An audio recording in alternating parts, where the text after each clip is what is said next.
Playoff match number 13. Let's start introducing our teams. Over on our Red Alliance, we're going to start off with Team 68. 68! Who is that, From Bryce? Austin, Texas, that's Valor. Right you are. Their partners in the middle, they are 1690. All the way from Israel, that's Orbit. And rounding it out, 973. From Atascadero, California, that's Graybox. And the fourth robot on this alliance team, 8033. That's Highlander Robotics from Piedmont, California. Over on blue, our event host, Team 254. The Chezy Boots from San Jose, California. In the middle, 3175. Night Vision from Cross Points Woods, Michigan. And rounding it out, 2910. From Bothell, Washington, that's Jack in the Box. The fourth on the blue alliance is Team 649. M-Set Fish from Saratoga, California.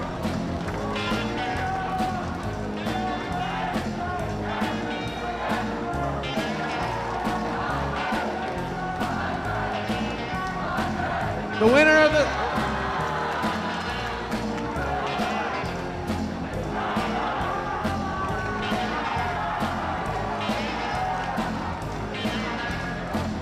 We have a thumbs up on the field. Winner of this match goes on to the finals.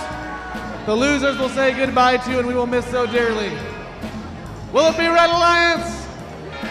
Will it be blue? Let's find out. Drivers behind the lines.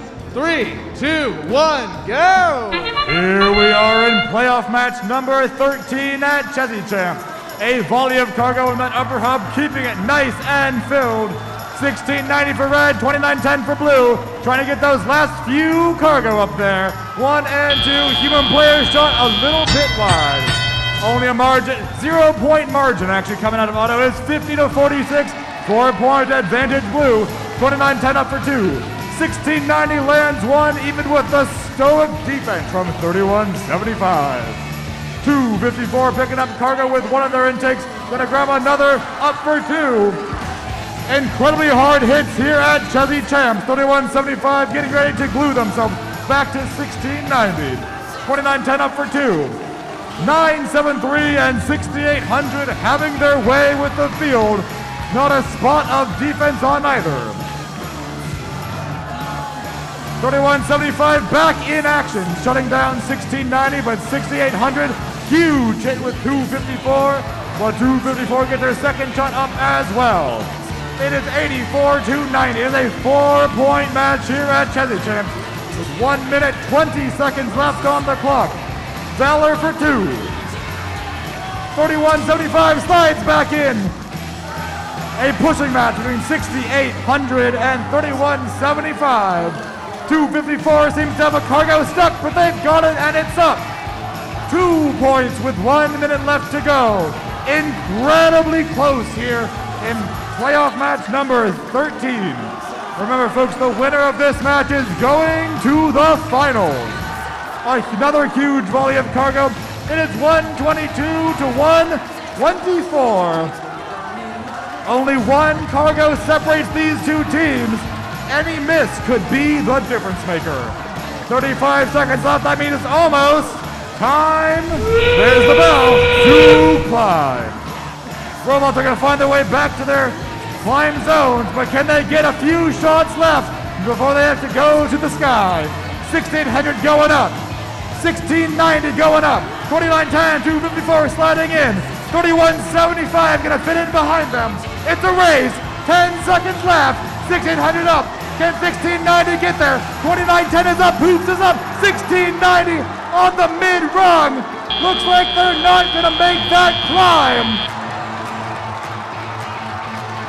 An incredibly close match here at Chezy Champs.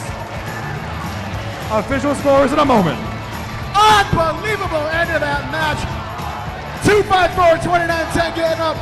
6800 up. Orbit can't make it up to the top, but they have the advantage on the real time. Andrew, Bryce, Oh my gosh.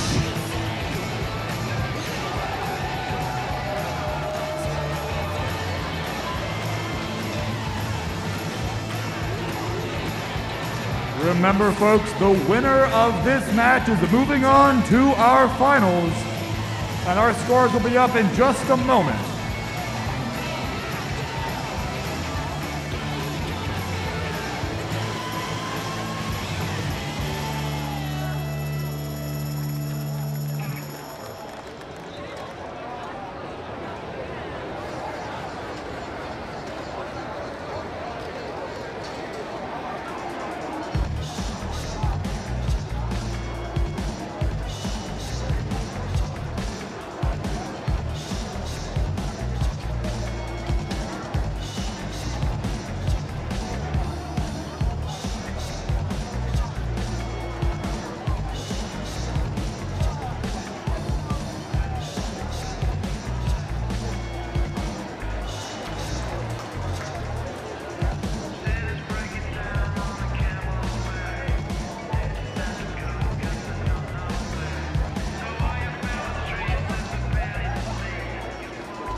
Ladies and gentlemen, the score for that match, the Blue Alliance, 184 to 163. Let's see that bracket. Yes, indeed, our Blue Alliance is moving on. Our finals will be Alliance 1 versus Alliance 2. Robo Sports Network, break it down for us. That was an epic match. This new playoff structure is so much fun. We've got to see a bunch of different teams play against each other, and that one was neck and neck throughout. Blue was ahead, red was ahead, blue was ahead. Blue Alliance pulling it off at the end. We're going to watch the replay. Adrian, start us off here in autonomous mode. Walk us through what we see here. Well, autonomous mode again was just absolutely perfect by both alliances. We're going to wait just a second while we bring up the replay before we talk through it. All right, here we are. Every single ball until I think one of the very last shots makes it in and gets counted for both of these alliances. Right now we're at 34 to 34, 38 to 38, 42 to 42. This was the story of this match. Just so even throughout the entire 2 minutes and 30 seconds. And right here was a real big decision point, was who was going to play offense and who was going to play defense. We had seen previously defense and offense traded off in different ways. Steve, how did this unfold as we got into teleop? Well, we saw a relatively successful strategy against Orbit in the last match, and Blue cribbing from that here. They just have their swerve defender sticking on their bumpers for the entire match. Right before the match, Steve said, what do you think? Are they going to send the defender against Orbit? And I said, absolutely. If you see something that works, like it did in the last match, why wouldn't you try it again? And it seems to be working just fine for that Blue Alliance right now. Right now, it's a 10-point deficit, and I wasn't sure that the Red Alliance was even going to be able to come back, but there's still a lot of match left, and spoiler alert, we all know they do come back. But the Red Alliance, not idle. They do change up their strategy just a little bit. They have Orbit stay a little bit closer to their own hangar zone so that they can occasionally use those launch pads, though not as often as you might think, considering that they had defense on them the entire time. No, definitely. A 1690, knew they were being defended, and they knew it affected their game so much in that last match, and they would have liked to have just been glued to that launch pad if they could. But if you look at that side of the field, there really aren't any red cargo over there for them to get, so they keep having to come off of the launch pad to go find that red cargo, which really messes up what they can do. But like I said earlier, 40 seconds ago, Red was 10 points behind, and it is all tied up again with just over a minute to go. And we don't want to give short shrift to the Blue cargo scores. It's just that we've seen this all tournament from 29-10 and 254. Well, all playoffs. They are just roving all over the field, getting cargo from wherever. They seem to have no obstacles whatsoever. And if we check in the score 10 seconds later even, we're still neck and neck. We're within one ball of each other. The alliances are evenly matched, and both are still going to town trying to put the balls into the hub. The defense does not let up on Orbit this entire matchup, but not much really changes. We're just at this neck and neck points. We check in 10 seconds later. We're still tied score. It's 1-for-1 as balls go up in the air. Really impressive from Valor and Greybots again here, keeping pace with two really top scoring teams as their primary robot getting defended. Now what I love about this situation is that the Red Alliance has two robots that can hang and one robot in 973 that cannot. 973 rebuilt their robot for this tournament. They're unable to hang, so we know they're not going to go up. But the Blue Alliance, they have 1, 2, and 3 robots that all have the capability to get off the ground for bonus points at the end of the match. So Adrian, walk us through what happens here in our final 22 seconds. Well, 973 really has a choice to make. Do you try and defend the hang like they're doing right now?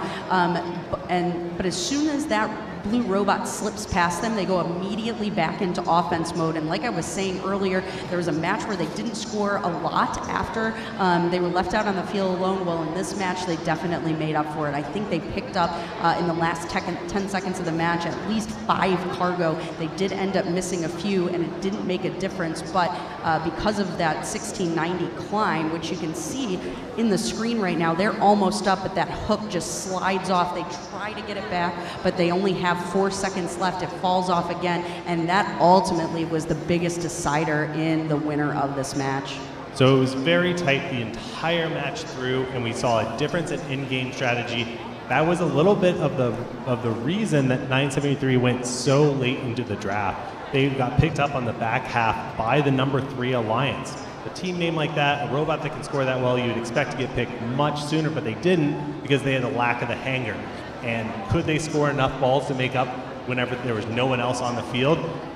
Didn't quite look like they had it in them, but boy, was it close. So this was the second matchup between these teams, but in the double elimination bracket, they was separated by matchups against other teams.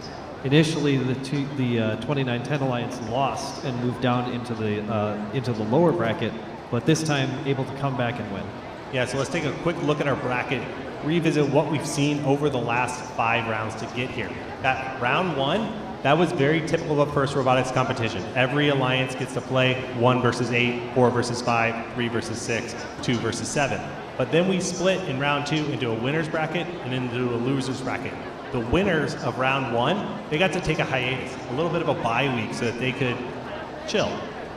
The loser bracket of round 2, the losers were done for the day. They had lost 2 matches at that point, but the winners got to advance off to round 3.